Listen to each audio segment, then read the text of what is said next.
जय हिंद मित्रों, इस वीडियो में हम चर्चा करेंगे आदिकाल के बारे में। यूपीएससी में आदिकाल से संबंधित तीन साहित्य हैं।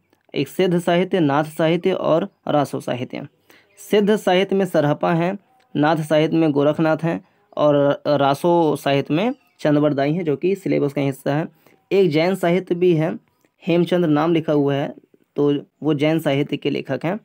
तो ये चार लेखक हैं और ये तीन धाराएं हैं आदिकाल में, इनका अध्ययन करते हैं। तो पहले सिद्धनाथ मतलब सिद्ध साहित्य। तो सिद्ध साहित्य आदिकालीन साहित्य का एक महत्वपूर्ण अंश है, जिसका संबंध बौद्ध धर्म की सिद्ध परंपरा से है। ठीक है, तो सिद्ध साहित्य, खाली सिद्ध साहित्य नहीं, सिद्ध साहित्य, नाथ साहित्य, ये जैन साहित्य, रासो साहित्य, ये सारे सारे आदिकालीन साहित्य का एक महत्वपूर्ण अंश है, जिसका संबंध बौद्ध धर्म की सिद्ध परंपरा से है। तो सिद्ध साहित्य आदिकालीन साहित्य का एक महत्वपूर्ण अंश है, जिसका संबंध बौद्ध धर्म की सिद्ध परंपरा से है। सिद्ध आंदोलन वज्रयान से संबंधित है, क्योंकि बौद्ध में अलग अलग, जैसे महायान, हीनयान, तो उसमें से वज्रयान से संबंधित है, जिसके समर्थक तंत्र मंत्र की साधना से सिद्ध प्राप्त करना चाहते थे। तो सिद्ध साहित्य बौद्ध धर्म की सिद्ध परंपरा से संबंधित है। सिद्ध आंदोलन वज्रयान से संबंधित है, बौद्ध धर्म के वज्रयान से संबंधित है, जिसके समर्थक तंत्र मंत्र की साधना से सिद्धि प्राप्त करना चाहते थे। पंडित राहुल सांकृत्यायन ने सिद्धों की संख्या 84 मानी है, जिनमें प्रमुख हैं सरहपा, शबरपा, लुइपा, कण्हपा, डोम्भिपा आदि। तो 5 नाम ध्यान रखें: सरहपा, शबरपा, लुइपा, कण्हपा, डोम्भिपा। तो फिर से देखें ऊपर से, ये इंट्रोडक्शन हो गया। मान लीजिए कि सिद्ध साहित्य आदिकालीन साहित्य का एक महत्वपूर्ण अंश है, जिसका संबंध बौद्ध धर्म से है, बौद्ध धर्म की सिद्ध परंपरा से है। सिद्ध आंदोलन वज्रयान से संबंधित है, जिसके समर्थक तंत्र मंत्र की साधना से सिद्धि प्राप्त करना चाहते थे। पंडित राहुल सांकृत्यायन ने सिद्धों की संख्या 84 मानी है, जिनमें प्रमुख हैं सरहपा, शबरपा, लुइपा, कण्हपा, डोम्भिपा, ये 5। अभी तक 14 सिद्धों की रचनाएं उपलब्ध हो चुकी हैं। 14 सिद्धों की रचनाएं उपलब्ध हो चुकी हैं, जिनमें दोहा कोश तथा चर्या पद सबसे महत्वपूर्ण हैं। फिर से अगर देखें, सिद्ध साहित्य आदिकालीन काव्य की एक प्रमुख धारा है। ये बौद्ध धर्म के सिद्ध पंथ से संबंधित है, और सिद्ध जो पंथ है या सिद्ध जो धारा है, वो बौद्ध धर्म के वज्रयान आंदोलन का परिणाम है, जो तंत्र मंत्र के माध्यम से सिद्धि प्राप्त करना चाहता है। फिर पंडित राहुल सांकृत्यायन जी ने इनकी संख्या, सिद्धों की संख्या 84 मानी है, जिनमें से 14 सिद्धों की रचनाएं उपलब्ध हुई हैं। उनमें से 2 महत्वपूर्ण हैं, दोहा कोश, चर्या पद सबसे महत्वपूर्ण है। सिद्धों ने अपनी मान्यताओं का प्रचार करने के लिए जन भाषा में जो साहित्य रचा, उसी को सिद्ध साहित्य कहा जाता है। तो सिद्धों ने अपनी मान्यताओं का प्रचार करने के लिए जन भाषा में जो साहित्य रचा, उसी को सिद्ध साहित्य कहा जाता है। सिद्धों ने अपने धार्मिक सांप्रदायिक मान्यताओं को अपने साहित्य के माध्यम से व्यक्त किया। तो सिद्धों ने अपने धार्मिक और सांप्रदायिक मान्यताओं को अपने साहित्य के माध्यम से व्यक्त किया है। बौद्ध परंपरा से संबंधित होने के कारण वे वैदिक मान्यताओं तथा वर्ण व्यवस्था इत्यादि का तीव्र खंडन करते हैं, और नैरात्म्य भावना, सहज शून्य की साधना और काया योग इत्यादि का वर्णन करते हैं। तो सिद्धों ने अपने धार्मिक सांप्रदायिक मान्यताओं को अपने साहित्य के माध्यम से व्यक्त किया।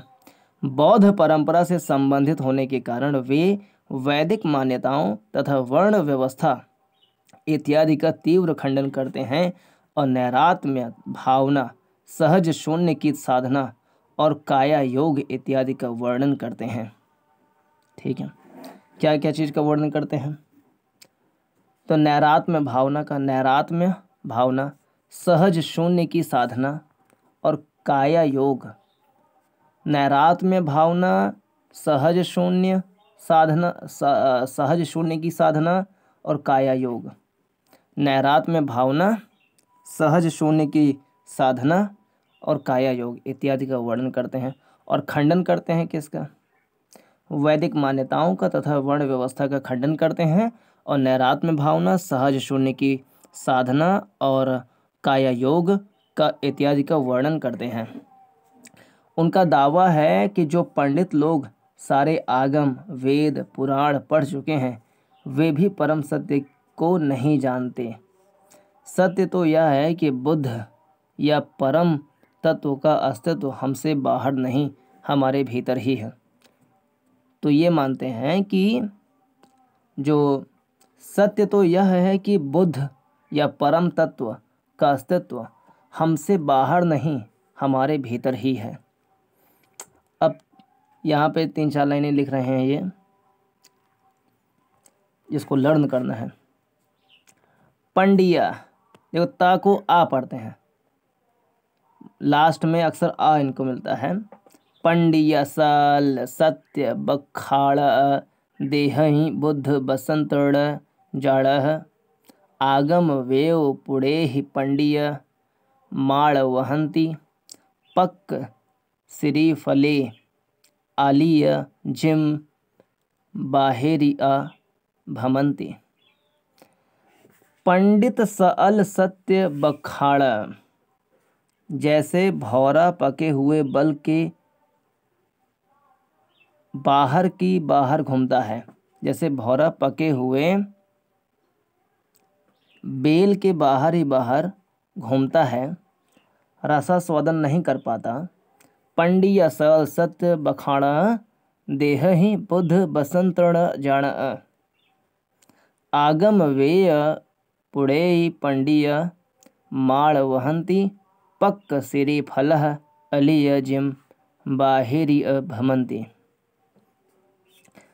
भौरा पके हुए बेल के बाहर ही बाहर घूमता है, रसा स्वादन नहीं कर पाता। उसी प्रकार पंडित लोग आगम, वेद व पुराण, है ना, यहाँ इसे लिखा है आगम वे तो वेद तो वेय पुड़े ही पुराण। उसी प्रकार पंडित लोग आगम, वेद व पुराण को सिर्फ ढोते रहते हैं, उनका सार तत्व नहीं जान पाते हैं। तो इसका मीनिंग हो गया ये। फिर से, पंडिया साल सत्य बखाड़ देह ही बुद्ध बसंतड़ जाड़ आगम वे पुड़े ही पंडिय माड़ वहंती पक सिरी फल अलिय जिम बाहेरी भमंती। कठिन टाइप को लग रहा है ये। पंडिया सल सत्य बखाड़, पंडिय सल सत्य बखाड़ देह ही बुद्ध बसंतड़ जाड़ आगम वे पुड़े ही पंडिय माड़ वहंती पक्क श्री फले अली अजिम बाहेरी भमंती। इसका मीनिंग ध्यान करें, कोट करके मीनिंग अगर लिख दिया जाए एग्ज़ाम में, जैसे भौरा पके हुए बेल के बाहर ही बाहर घूमता है, रसा स्वादन नहीं कर पाता, उसी प्रकार पंडित लोग आगम, वेद व पुराण को सिर्फ ढोते रहते हैं, उनका सार तत्व नहीं मानते, मतलब नहीं जान पाते। अभी तक का हम थोड़ा सा ध्यान करें क्या क्या हमने सीखा। तो सिद्ध परंपरा जो है, सिद्ध साहित्य, वो आदिकाल का एक प्रमुख भाग है, पहला बिंदु। दूसरा, यह बौद्ध धर्म के वज्रयान शाखा से संबंधित है, जो तंत्र मंत्र के माध्यम से सिद्धि प्राप्त करना चाहते हैं। राहु सांकृत्यायन सिद्धों की संख्या 84 माने हैं, जिनमें से 14 के रचनाएं प्राप्त हो सकी हैं, जिनमें से जो उनके नाम हैं रचनाओं के, वो हैं दोहा कोश चर्यापद, दोहा कोश चर्यापद, दोहा कोश चर्यापद। और सिद्धों ने अपनी धार्मिक सांप्रदायिक मान्यताओं को अपने साहित्य के माध्यम से व्यक्त किया। बौद्ध परंपरा से संबंधित होने के कारण वे वैदिक मान्यताओं तथा वर्ण व्यवस्था इत्यादि का तीव्र खंडन करते हैं और नैरात में भावना, सहज शून्य की साधना और काया योग इत्यादि का वर्णन करते हैं। उनका दावा है कि जो पंडित लोग सारे आगम वेद पुराण पढ़ चुके हैं वे भी परम सत्य को नहीं जानते। सत्य तो यह है कि बुद्ध या परम तत्व का अस्तित्व हमसे बाहर नहीं, हमारे भीतर है। सिद्धों ने आडंबरों का विरोध किया है और शून्य पर आधारित साधना प्रक्रिया का समर्थन किया है। सिद्धों ने आडंबरों का विरोध किया है और शून्य पर आधारित साधना प्रक्रिया का समर्थन किया है। इनका मानना है कि कोई व्यक्ति सिद्ध तभी बन सकता है जब वह अपने मन को हर प्रकार के आकर्षण व मोह से परे ले जाए, जहाँ कोई भी इच्छा या राग द्वेष साधक के शांत मन को उद्वेलित ना कर सके। ठीक है, ये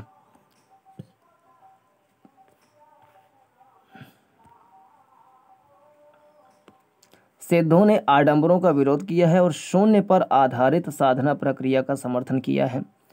इनका मानना है कि कोई व्यक्ति सिद्ध तभी बन सकता है जब वह अपने मन को हर प्रकार के आकर्षण व मोह से परे ले जाए, जहाँ कोई भी इच्छा या राग द्वेष साधक के शांत मन को उद्वेलित ना कर सके। तो सिद्धों की विशेषता क्या है कि इन्होंने पहला, धार्मिक और सांप्रदायिक मान्यता में इन्होंने टिप्पणी करते हुए कहा है कि जैसे बेल के बाहर ही बाहर भौरे भटकते रहते हैं, उसका रसास्वादन नहीं कर पाते, उसी प्रकार से पंडित लोग कई सारे वेद, पुराण, आगम इत्यादि का अध्ययन करने के बाद भी उस सार तत्व को नहीं समझ पाते। और दूसरा, उन्होंने इनका जो विशेषता है कि सिद्धों ने आडंबरों का विरोध किया है और शून्य पर आधारित साधना प्रक्रिया का समर्थन किया है। इनका मानना है कि कोई व्यक्ति सिद्ध तभी बन सकता है जब वह अपने मन को हर प्रकार के आकर्षण व मोह से परे ले जाए, जहाँ कोई भी इच्छा या राग द्वेष साधक के शांत मन को उद्वेलित ना कर सके। सरहपा कहते हैं, जहि मण पवण न संचरई, रवि सशिरणाह पवेश, ताहि बढ़म चित्त विषाम करू, सरहे कही उएस। उएस माने उपदेश, जड़ माने जिसमें, तो यहाँ पे इसका मीनिंग है जहाँ मन और पवन की गति भी नहीं है, जहाँ सूर्य चंद्रमा भी प्रवेश नहीं कर सकते, वही अपने मन को ले जाओ ताकि चित्त को विश्राम मिले। यही सरहपा का उपदेश है। सरहे कही उएस, फिर से, जहाँ मन और पवन की गति भी नहीं है, जहाँ सूर्य चंद्रमा भी प्रवेश नहीं कर सकते, वहीं अपने मन को ले जाओ ताकि चित्त को विश्राम मिले। यही सरहपा का उपदेश है। यानी वही कि आडंबर से मुक्त रहना है, शून्य पर आधारित साधना प्रक्रिया को अपनाना है और सिद्ध बनना है तो हमें हर प्रकार के राग द्वेष, ईर्ष्या, जलन, इन सब से दूर रहना होगा ताकि हम सिद्ध बन सकें। इसके लिए अपने मन और पवन की गति जहाँ नहीं है, जहाँ सूर्य चंद्रमा भी प्रवेश नहीं कर सकते, वहाँ अपने मन को ले जाओ ताकि चित्त को विश्राम मिले। यही सरहपा का उपदेश है। सिद्धों ने साधना मार्ग के रूप में पंचमाकार पद्धति को स्वीकार किया। साधना मार्ग, तो सिद्ध बनना है तो इसके लिए राग द्वेष इन सब से मुक्त होना होगा और हमें एकांत में, जहाँ पे सूर्य की रोशनी भी ना पहुँच पाए, चंद्रमा की शीतलता रोशनी भी ना पहुँच पाए, जहाँ पे पवन का वेग और मन का वेग भी ना पहुँच पाए, ऐसे विराम स्थान पर, ऐसे सुनसान स्थान पर जा कर के हमें तप साधना करना चाहिए ताकि हम सिद्ध बन सकें। आडंबर से दूर रहना चाहिए। तो सिद्ध अगर प्राप्त करना है, सिद्धि प्राप्त करनी है तो साधना मार्ग अपनाना होगा। तो साधना मार्ग में इन्होंने पंचमकार पद्धति को अपनाया। पंचमकार पद्धति यानी म से निकले हुए 5 चीज़ें, जैसे मत्स्य, मदिरा, मांस, मुद्रा, मैथुन।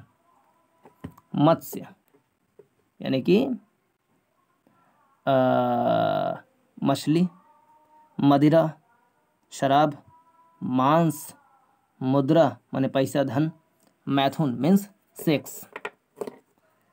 ये 4-5 चीज़ें, मत्स्य, मदिरा, मांस, मुद्रा, मैथुन। मत्स्य, मदिरा, मांस, मुद्रा, मैथुन।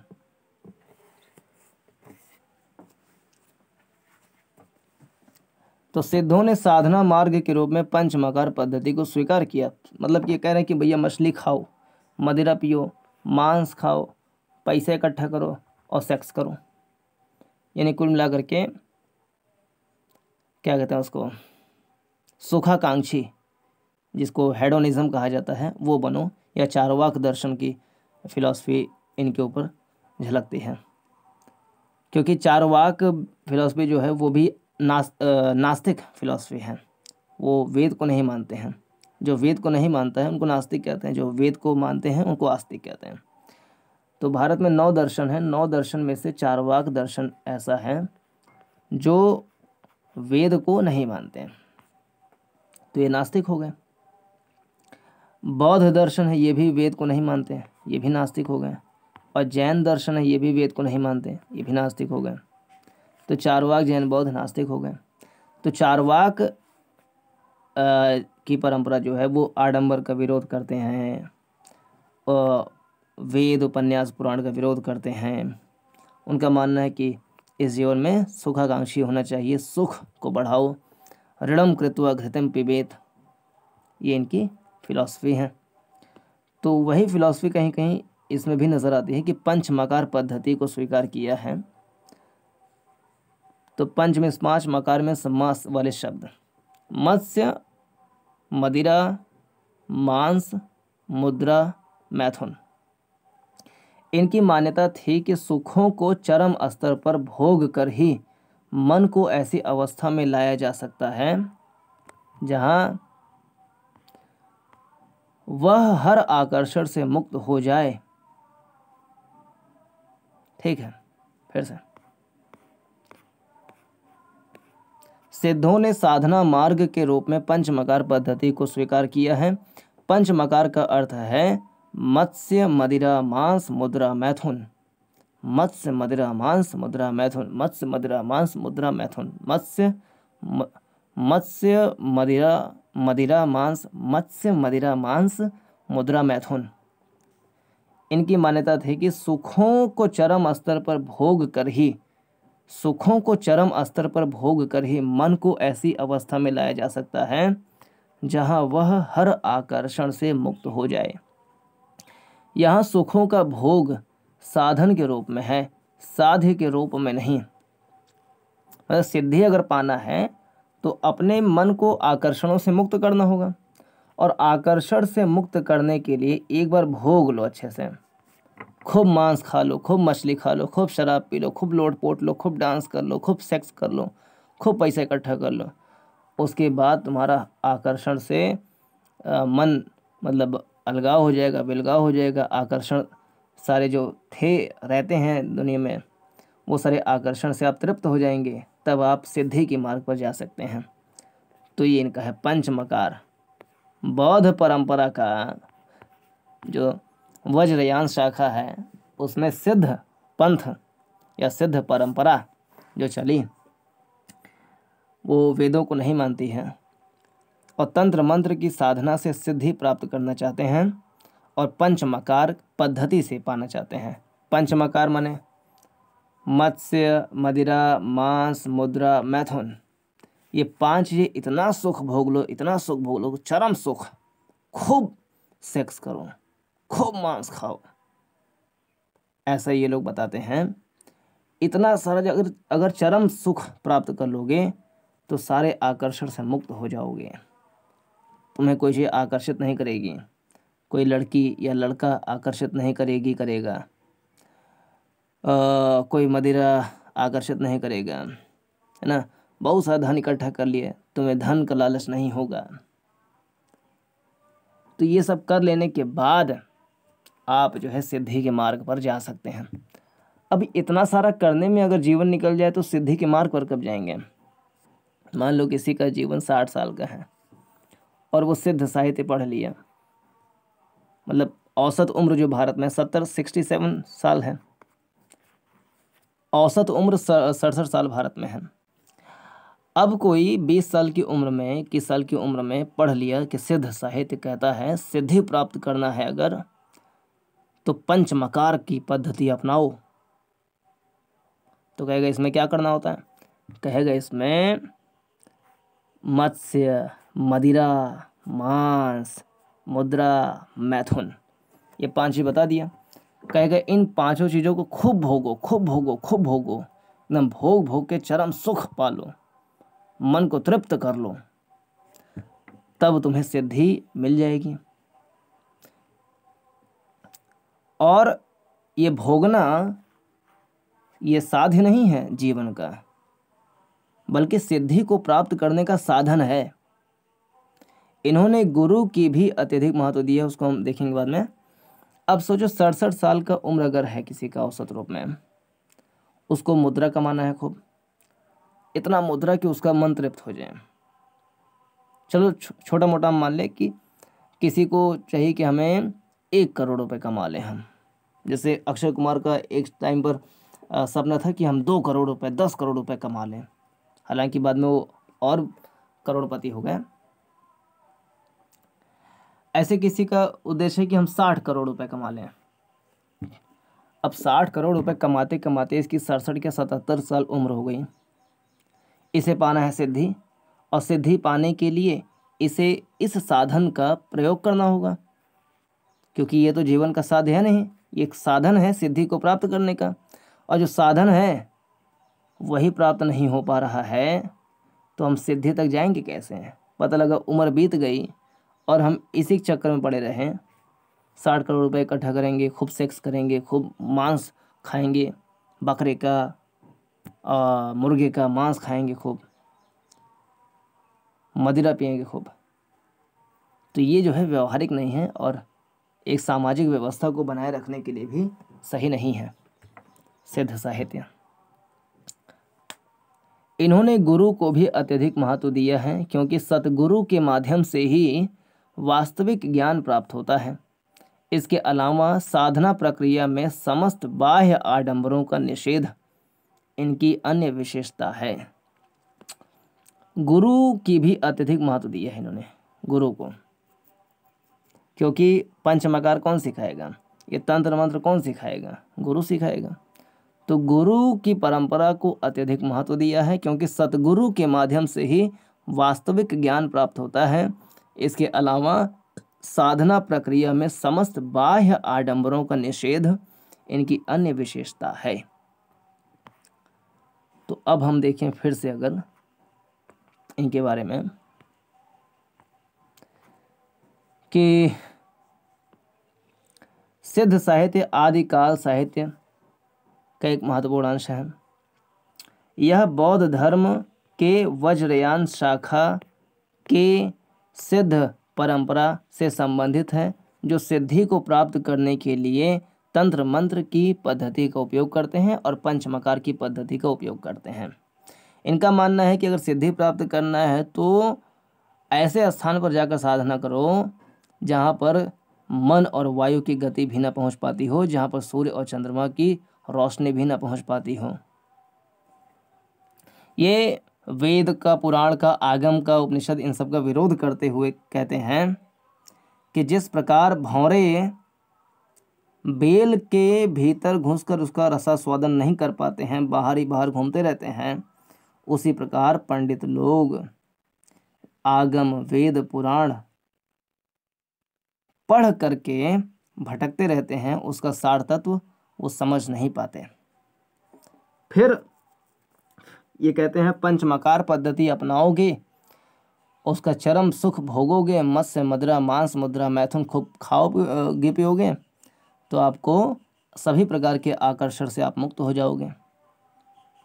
और तंत्र मंत्र ये सब पद्धति सीखना है तो गुरु की आवश्यकता होगी, तो गुरु का महत्व बतलाते हैं। और कहते हैं कि सद्गुरु के माध्यम से सच्चा ज्ञान प्राप्त हो सकता है। और साधना प्रक्रिया में समस्त बाह्य आडंबरों का निषेध इनकी अन्य विशेषता है। पंडित राहुल सांकृत्यायन ने सिद्धों की संख्या 84 मानी है, जिनमें प्रमुख हैं सरहपा, शबरपा, लुईपा, कणहपा और डोम्भिपा। 14 सिद्धों की रचनाएं उपलब्ध हो चुकी हैं, जिनमें दोहा कोश और चर्या पद महत्वपूर्ण हैं। शिल्प की बात करें,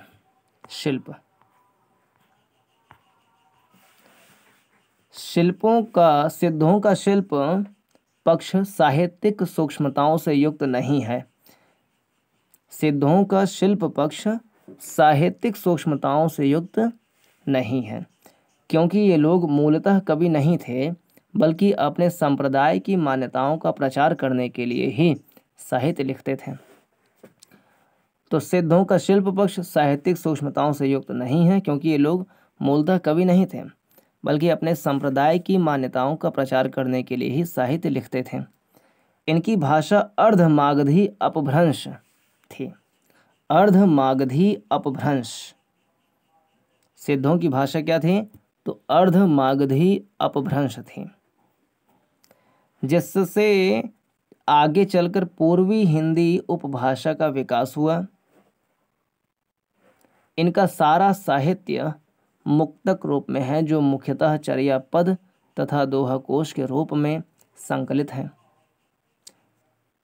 तो फिर से इनकी भाषा है अर्धमागधी, जो आगे चलकर पूर्वी हिंदी उपभाषा का विकास हुआ, जिससे तो इनकी भाषा है अर्धमागधी भाषा सिद्धों की, जो आगे चलकर पूर्वी हिंदी उपभाषा के रूप में विकसित होती है। इनका सारा साहित्य मुक्तक रूप में है, मुक्तक, जो मुख्यतः चर्या पद और दोहा कोश के रूप में संकलित है। कहीं कहीं इन्होंने अपनी आंतरिक अनुभूतियों को एक विशेष प्रतीकात्मक भाषा में व्यक्त किया है, जिसे संधा भाषा कहते हैं। फिर से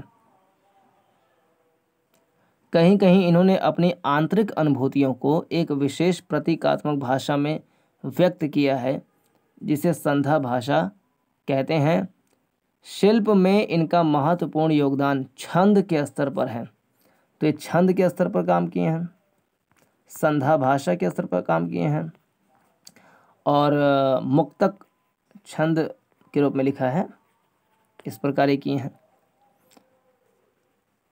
इन्होंने कई प्रकार के छंदों का प्रयोग किया है। दोहा सोठा रोला, दोहा सोठा रोला, दोहा सोठा रोला।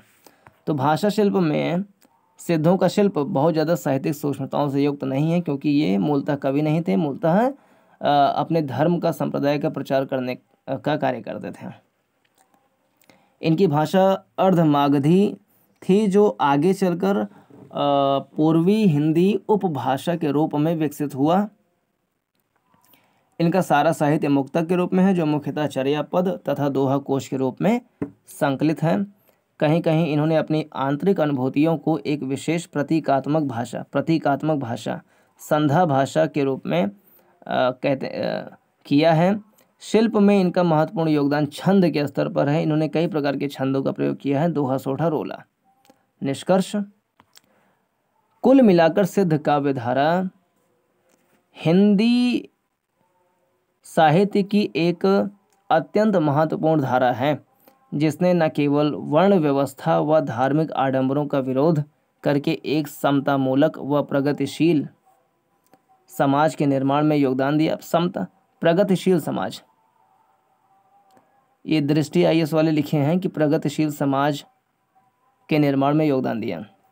मतलब वेद का विरोध करो तो प्रगतिशीलता है, आगम का विरोध करो तो प्रगतिशीलता है। पुराण का विरोध करो तो प्रगतिशीलता है, लेकिन वहीं मत्स्य खाओ, मछली खाओ तो प्रगतिशीलता है ही है। मदिरा पियो प्रगतिशीलता है, मांस खाओ प्रगतिशीलता है, मुद्रा इकट्ठा करो, चोरी करो खूब, प्रगतिशीलता है, और मैथुन करो खूब, सेक्स करो तो ये प्रगतिशीलता है। ऐसा ये मूर्ख लोग यहाँ पे लिखे हैं कि प्रगतिशील समाज के निर्माण में इनका योगदान है। इसके अलावा छंद जैसे शिल्पगत तत्वों का भी काफ़ी विकास किया। पंचमकार साधना के रूप में भोगवाद को बढ़ावा देना इसकी एक बड़ी सीमा है।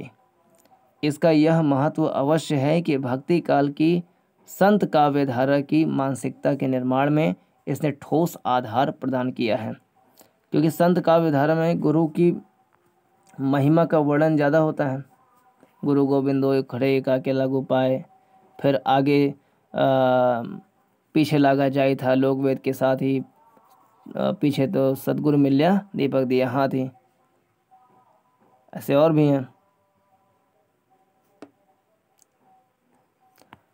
प्रमुख सिद्ध कवि सरहपा, तो सरहपा इसमें एक महत्वपूर्ण कवि हैं, इनके बारे में अध्ययन करते हैं।